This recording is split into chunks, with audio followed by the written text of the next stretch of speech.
Deduce the expression for the self inductance of the two long parallel wire. Suppose कर लेते हैं कि ये फर्स्ट लॉन्ग वायर है और ये सेकंड लॉन्ग वायर है।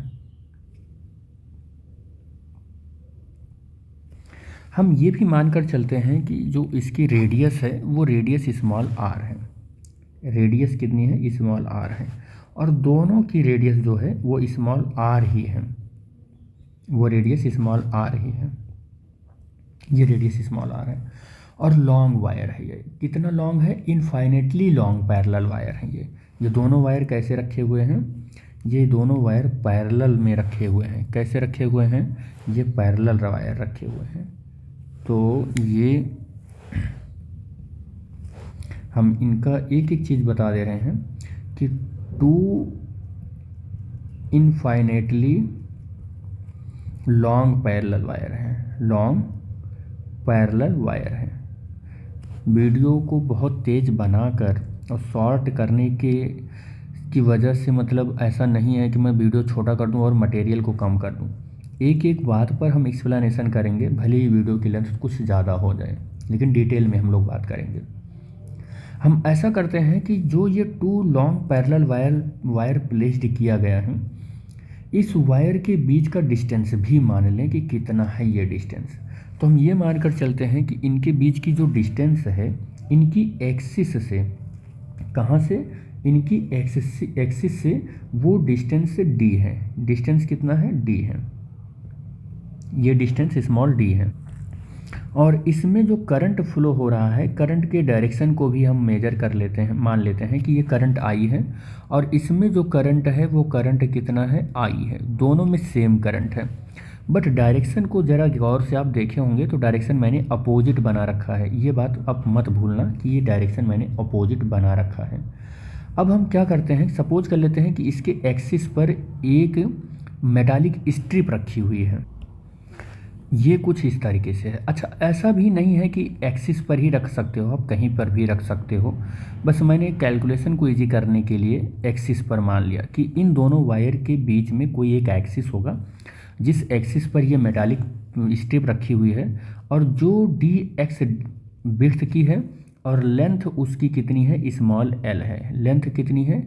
स्मॉल एल लेंथ की है। ठीक है, तो लेंथ भी आपको पता चल गया इसका, और डी एक्स है।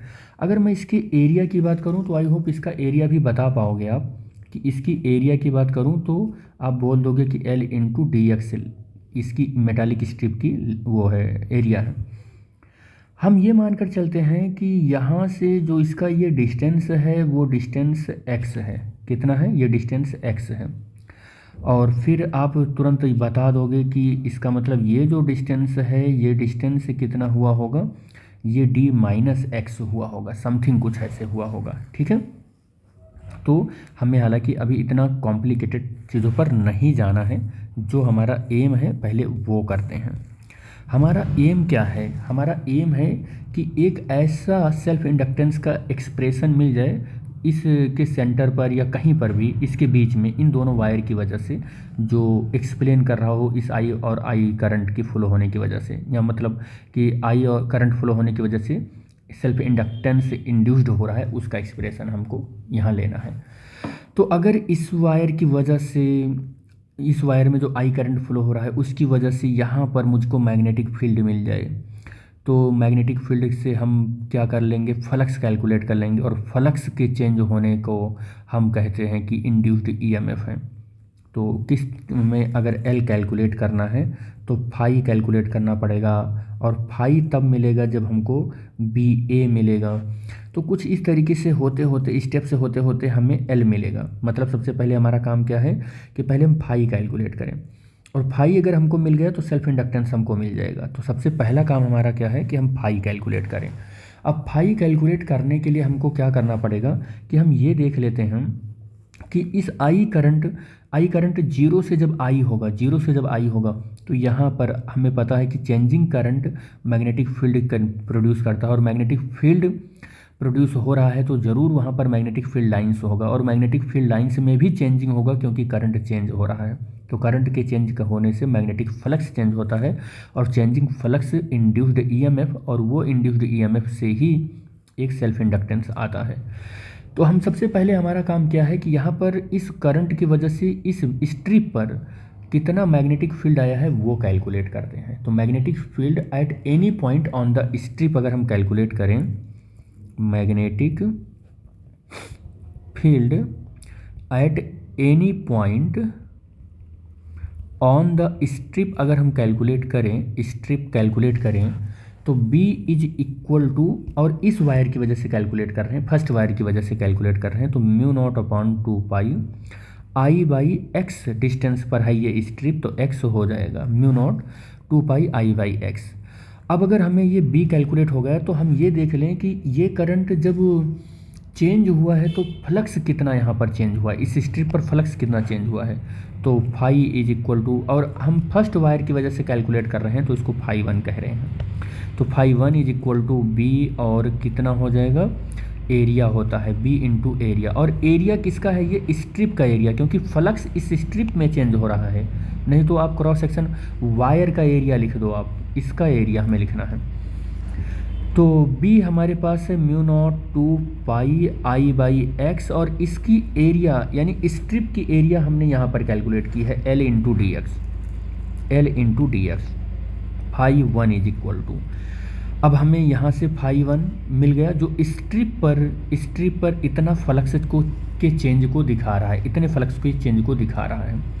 अब अगर हम देखें तो ये DX बिट की स्ट्रिप में इतना फ्लक्स चेंज कर रहा है, क्या ये फ्लक्स केवल DX में ही चेंज हो रहा होगा, यहाँ से चेंज होना स्टार्ट हुआ होगा, ये फ्लक्स मैं रेड कलर से बनाता हूँ, यहाँ से चेंज होना स्टार्ट हुआ होगा और पूरे इतने एरिया में इतने में चेंज हुआ होगा।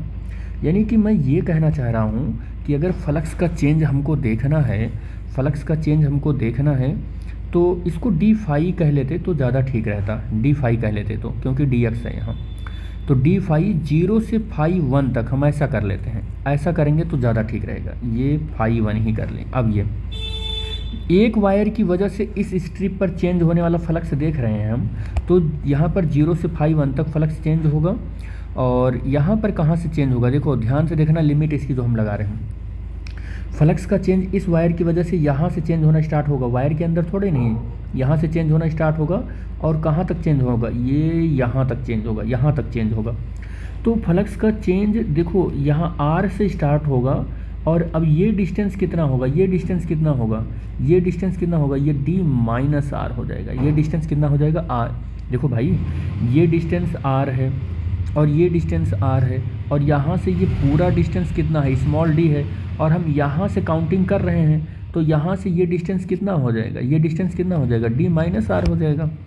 तो हम ये देख रहे हैं कि R से चेंज होगा D माइनस R तक ये फ्लक्स, और mu naught upon 2 I by x और L DX, ये चेंज हो गया यहाँ पर, एक वायर की वजह से चेंज इन फ्लक्स हम देख लिए।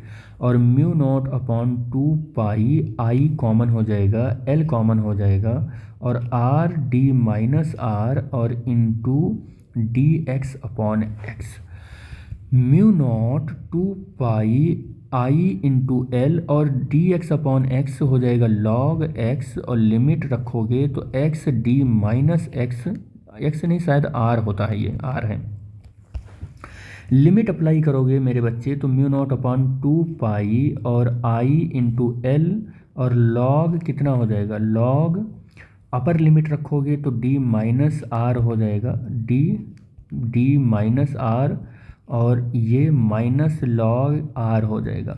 फॉर्मूला होता है log m minus log n का log m बाई n होता है, तो mu naught upon 2 IL log D minus R upon R हो जाएगा, और ये लिमिट यहाँ पर फाई हो जाएगा, और 0 से लेके फाई 1 तक, और फाई 1 माइनस 0, और यहाँ पर फाई 1 इक्वल टू चलता रहेगा। ये हमने चेंज इन फ्लक्स देखा, किसके लिए देखा हमने, एक वायर के लिए, फर्स्ट वायर के लिए देखा। क्या दूसरा वायर नहीं फ्लक्स को चेंज करेगा, दूसरा वायर भी चेंज करेगा, लेकिन दूसरे में भी करंट सेम ही है, तो सेम प्रोसेस लगाएंगे, तो फाई 2 भी सिमिलरली फाई टू भी इतना ही मिलेगा, mu not upon 2 pi IL log और D minus are upon are मिलेगा। इट मीन्स नेट फ्लक्स का अगर हम चेंज देखें, नेट फ्लक्स का चेंज देखें तो phi one plus phi two is equal to 2 phi one या फाई टू आ जाएगा। 2 फाई वन दोनों की मैग्नीट्यूड सेम ही होगा। तो फाई नेट जो हमको मिलेगा वो 2 mu naught 2 pi IL log D minus are upon are मिलेगा। और यहाँ से 2 से 2 कैंसिल हो सकता है, तो phi is equal to mu not upon pi I और L log D minus are upon are मिलेगा। हमको क्या मिल गया? Change in flux due to the both wire, दोनों वायर की वजह से चेंज फ्लक्स हमको मिल गया यहाँ पर। ठीक है, अब हमको कैलकुलेट क्या करना है? सेल्फ इंडक्टेंस कैलकुलेट करना है। सेल्फ इंडक्टेंस कैलकुलेट करना है तो सेल्फ इंडक्टेंस का formula you know very well, L is equal to phi I. अब L is equal to phi की वैल्यू म्यू नॉट है, म्यू नॉट है और क्या है, सॉरी गड़बड़ हो गया, phi is equal to LI होता है। ठीक है, तो L is equal to phi by I हो जाएगा। और फाई की वैल्यू आपने कैलकुलेट किया mu not upon pi IL log D minus are upon R, और अपॉन में ये क्या वैल्यू आपने, ये क्या है? I है। तो आप देखेंगे कि I से I क्या हो रहा है? कैंसिल हो रहा है, ये वैल्यू कैंसिल हो रहा है। फिर आपको मिल क्या रहा है? म्यू नॉट अपॉन पाई और यहाँ मिलेगा L, I से I कैंसिल हो रहा L और log D minus are upon are. तो L is equal to mu not pi और L log D minus are upon r. अब आप आंसर देख रहे होगे तो इस क्वेश्चंस का आंसर मिल नहीं रहा होगा बुक्स में, तो मैं आपको बता दूं कि मैंने जो सेल्फ इंडक्टेंस कैलकुलेट किया वो पूरे L लेंथ के लिए है, पूरे L लेंथ के लिए है। देखो पूरे L लेंथ के लिए है। और आपकी बुक में जो आंसर दिया गया है, यानी कि मैग्नेटिक फ्लक्स या सेल्फ इंडक्टेंस जो दिया गया है, चाहे आप फ्लक्स की बात करो या सेल्फ इंडक्टेंस से दिया गया है, वो पर यूनिट लेंथ के लिए दिया गया है। किसके लिए दिया गया है? पर यूनिट लेंथ के लिए दिया गया है। अगर पर यूनिट लेंथ के लिए दिया गया है तो स्मॉल l की जो वैल्यू है, यानी लेंथ जो है उसका यूनिट लेंगे, यूनिट लेंगे। और अगर हम इन्हें यूनिट ले लिया इसकी लेंथ, तो l की वैल्यू 1 रखेंगे, तो l is equal to mu not upon pi और log D minus are upon r ये मिल जाएगा। इसी तरीके से अगर आप फ्लक्स की वैल्यू देख रहे होंगे तो वो भी नहीं मिल रहा होगा, तो फ्लक्स की वैल्यू भी म्यू नॉट अपॉन पाई और L की जगह पर यूनिट रखेंगे तो ये भी मिल जाएगा log D minus are upon are. तो दोनों वैल्यू इस तरीके से पर यूनिट लेंथ के लिए ये होगा बेटे, और L लेंथ के लिए ये होगा। जब कभी न्यूमेरिकल में आपको लेंथ दे दिया जाएगा और आप फार्मूला ये जान रहे होंगे तो आप सोचेंगे कि L तो मेरा गायब ही है लेंथ, तो फिर आप कंफ्यूज हो जाएंगे।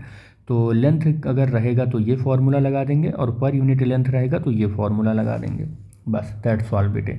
अच्छा एक बात और बता दूं, इसके यूनिट में भी बड़ा कन्फ्यूजन होता है। यहाँ पर इसकी यूनिट हेनरी है, इसकी यूनिट क्या है? हेनरी है। लेकिन यहाँ पर यूनिट हेनरी मत लिखना, इसकी यूनिट हेनरी मत लिखना।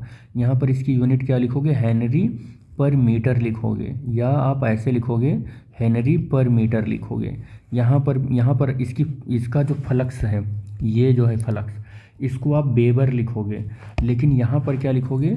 यहाँ पर वेबर पर मीटर लिखोगे। ठीक है, यहाँ वेबर पर मीटर लिखोगे। तो यूनिट को लेके भी थोड़ा सा कॉम्प्लिकेशन होता है मोस्ट ऑफ द स्टूडेंट को, तो कॉन्सेप्ट एकदम क्लियर होना चाहिए। ठीक बेटे।